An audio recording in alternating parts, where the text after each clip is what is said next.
മുൻ മുഖ്യമന്ത്രി EMSന്റെ മകൾ ഡോക്ടർ മാലതി ദാമോദരൻ അന്തരിച്ചു.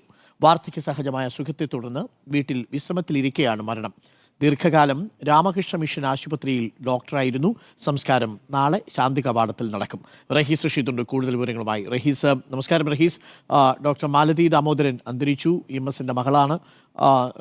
ഈ നേരത്തെ രാമകൃഷ്ണ മിഷൻ ഹോസ്പിറ്റലിലൊക്കെ ഏറെക്കാലം ഡോക്ടറായിട്ട് സേവനം അനുഷ്ഠിച്ചിരുന്നു. എപ്പോഴായിരുന്നു മരണം? വാർദ്ധക്യ സഹജമായ അസുഖങ്ങളല്ലേ? അരുൺ, വാർദ്ധക്യ സഹജമായ അസുഖത്തെ തുടർന്നാണ് EMS നമ്പൂതിരിപ്പാടിന്റെ മകൾ ഡോക്ടർ മാലതി ദാമോദരൻ ഇന്ന് പുലർച്ചെ അന്തരിച്ചത്. 87 വയസ്സായിരുന്നു. തിരുവനന്തപുരത്ത് ശാസ്തമംഗലത്തിലുള്ള വസതിയിൽ വാർദ്ധക്യ സഹജമായ അസുഖത്തെ തുടർന്ന് കുറെ നാളുകളായി വിശ്രമത്തിലായിരുന്നു.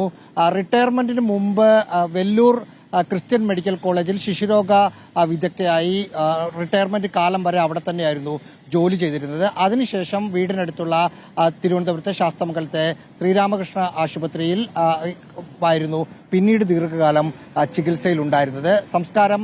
ചികിത്സ ചെയ്തുകൊണ്ടിരുന്നത്. സംസ്കാരം നാളെ ശാന്തി കവാടത്തിലാണ് നടക്കുക.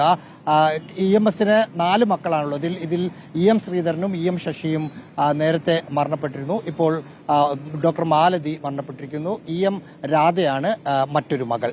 Okay, thank you. റഹീസ് റഷീദാണ് വിവരങ്ങൾ നൽകിയത്.